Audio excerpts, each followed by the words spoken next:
अस्सलाम वालेकुम मदर्स। ये 2 जुमा पहले की बात है। शदीद सर्दी थी। मिसेस अनवर ने बच्चों को स्कूल भेजने के बाद 2 पतीलियों में पानी गर्म करने के लिए रखा। क्योंकि गैस 9 बजे चली जाती है, उनके पास एक बड़ी बाल्टी और एक छोटा टब है। उनके बाल लंबे हैं, इसलिए नहाने के लिए ज़्यादा पानी की ज़रूरत होती है।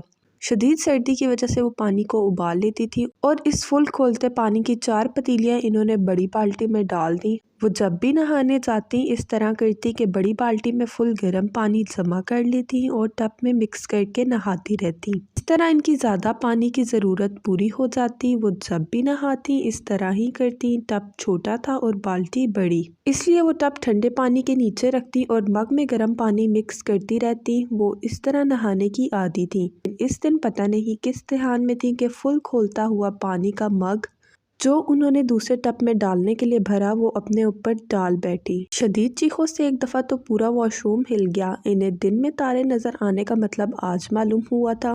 शदीद तकलीफ़ के कुछ लम्हों के बाद इन्होंने तेज़ी से जली हुई जिल्द को देखा और एक बार शुक्र अदा किया कि सर पे नहीं डाला था, और फिर ख्याल आया कि शुक्र अल्लाह के ये हादसा इनके किसी बच्चे के साथ नहीं हुआ। और फिर ख्याल आया कि अक्सर वो बच्चों को नहलाने लेकर जाती तो इस तरह ही करती थी कि गर्म पानी एक तरफ रखती और दूसरी तरफ ठंडा पानी। बहुत मुश्किल से वॉशरूम से वो बाहर आई और शदीद तकलीफ़ में वो यही सोचती रही कि वो कितनी बेवकूफ़ हैं। ये ख्याल इनको पहले क्यों नहीं आया कि ऐसा भी हो सकता है। अक्सर सर्दियों में बच्चे भी गर्म पानी की वजह से जल जाते हैं। इस हादसे को शेयर करने का मकसद आपको भी अलर्ट करना है।